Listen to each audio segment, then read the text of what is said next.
Hamas പിടിയിലുള്ള മുഴുവൻ ബന്ദികളെയും മോചിപ്പിക്കുകയും ഇസ്രായേലിനെ കൈമാറുന്നതുവരെയും ഗാസയിൽ നിന്ന് ഇനി പിന്മാറുകയില്ല എന്ന് ഇസ്രായേൽ പ്രതിരോധ മന്ത്രി ഇസ്രായേൽ കാറ്റ്സ്. ഗാസ മുനമ്പിൻ്റെ ചില ഭാഗങ്ങൾ IDF സ്ഥിരമായി പിടിച്ചെടുക്കുമെന്നും അദ്ദേഹം മുന്നറിയിപ്പ് നൽകി.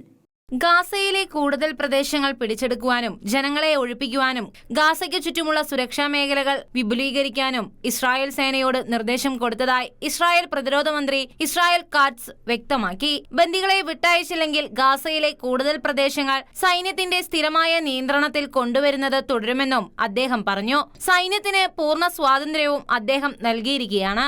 ഗാസയിലെ വിവിധ പ്രദേശങ്ങളിൽ ഒരേ സമയം 4 പ്രത്യേക സേനകൾ പ്രവർത്തിക്കുന്നുണ്ട്. ഇതിന്റെ ഭാഗമായി കഴിഞ്ഞ ദിവസം കരസേന ടാങ്കുകളും കാലാൾപ്പടയും മധ്യ ഗാസയിലെ നെറ്റ്സാരിം ഇടനാഴിയിൽ പ്രവേശിച്ചിരുന്നു. ഇപ്പോൾ വടക്കൻ ഗാസ, തെക്കൻ ഗാസയും ഇസ്രായേൽ സൈന്യം വേർപെടുത്തിയിരിക്കുകയാണ്. ജനങ്ങൾ പലായനം ചെയ്ത് തുടങ്ങിയിട്ടുണ്ട്. ശക്തമായ സൈനിക നടപടികളാണ് ഗാസയിൽ ഇസ്രായേൽ സൈന്യം ഹമാസിനെതിരെ നടത്തുന്നത്. കഴിഞ്ഞ ദിവസം തന്നെ 100 കണക്കിന് ഭീകരരാണ് ഗാസയിൽ ഇസ്രായേൽ സൈനിക നടപടിയിൽ കൊല്ലപ്പെട്ടത്. International desk, Shaikhana news.